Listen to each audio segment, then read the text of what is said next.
All right, drawing a sphere. So first up, to draw a sphere, we're going to start with a circle. And it doesn't have to be perfectly round, remember that? It's just a circle.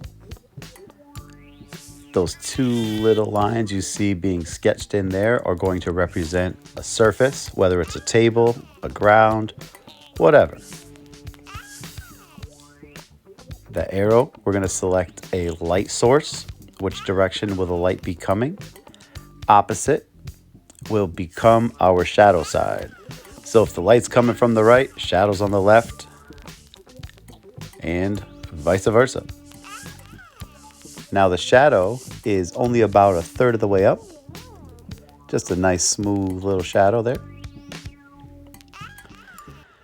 Going up slightly higher is a lighter shadow, like a mid-tone almost. Now if the light hits the sphere there, and it casts a shadow down onto your surface.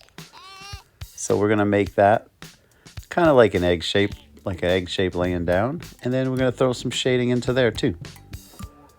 Because if the light's coming down, it hits your sphere, it's not going to be directly underneath it because you have your shadow there. And then right underneath the sphere is where you're going to put the darkest shadow.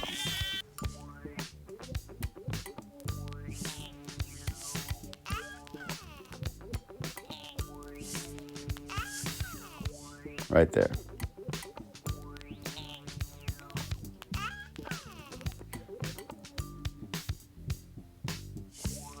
Moving forward, we're going to grab the white pencil, and this is going to be for our highlights. So start right where the light, boom, hits it the most, right in that highlight spot. That's where the direct light hits. And then I'm going to do shading just like the bottom, but I'm going to lighten up the top. So the white color pencil creates the highlight. Then it also directly hits the surface. So you can see that the light hits the top of the sphere and the light lands directly on the table. So that is direct light, or the representation of the direct light. And just fade it in, doesn't have to be perfect. Again, this is just a generic sphere.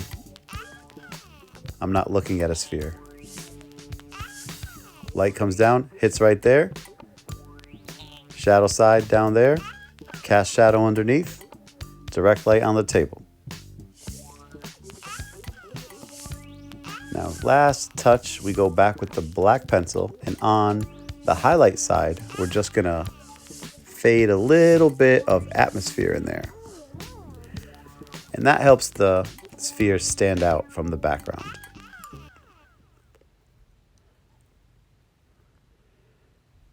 And you can see I just, lightly fog some in there. And there you have it.